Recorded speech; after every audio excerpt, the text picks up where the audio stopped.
It's a crazy world out there, and the market's even crazier. And in this economy, you have to take risks. Sometimes you wander around for nothing, and sometimes you make the big bucks. Will the item sit on the shelf, or will it flip for a profit? Let's see what happens this time on What the Flip. Ahoy there, movie geeks, and welcome back to another episode of What the Flip. So today I've got 2 physical media sales and 2 collectible sales that I'm going to go through. So let's start it right now. Item number 1, Sheriff Hoyt Movie Maniac's action figure.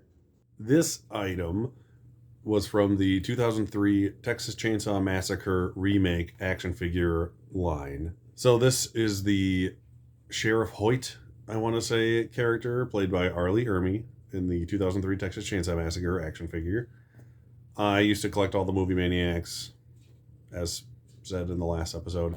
I'm just trying to sell some of the ones off that were worth selling off. The ones I really like I kept just because I like the characters. These are kind of like throwaway characters that I can live without, especially because they've been stored under my stairs for like a decade.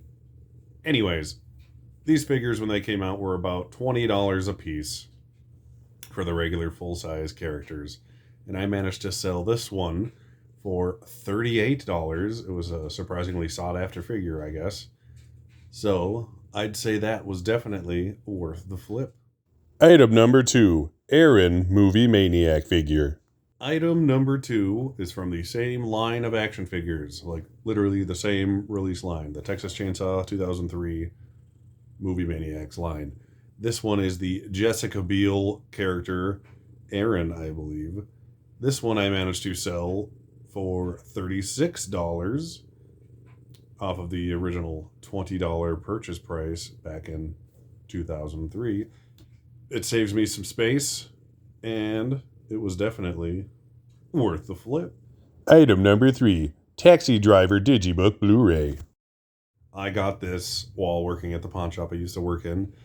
I honestly couldn't say how much I paid for it, but I would usually only be charged like $5 a movie, or sometimes my management was very cool and they would allow me to trade in my existing DVD copy and exchange it for the Blu-ray because in our system they were the same inventory. Like they didn't have individual barcodes.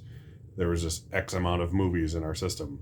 So you could swap out a movie and the count would be the same, and the average price paid per unit would remain the same as well. So I can't remember which one it was.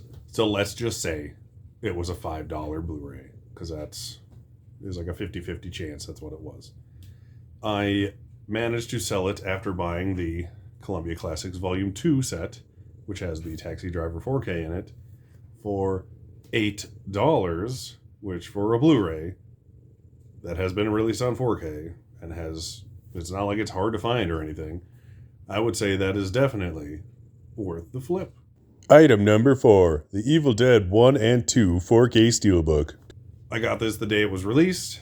It was $24.99, which was, slightly higher than the average Lionsgate 4K Steelbook price nowadays, but considering that it's 2 movies, it's still a hell of a deal.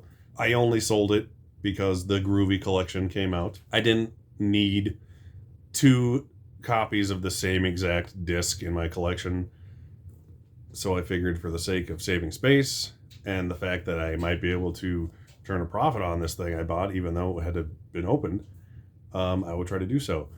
So I put $25 towards it when I originally purchased it, and I was lucky enough to sell it for $40 used, which is nothing to sneeze at.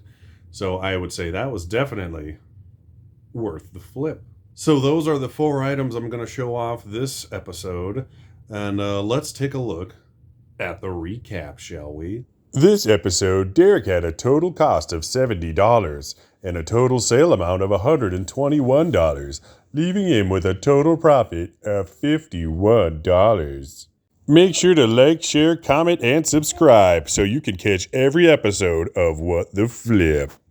Talk, shop, pop, movies.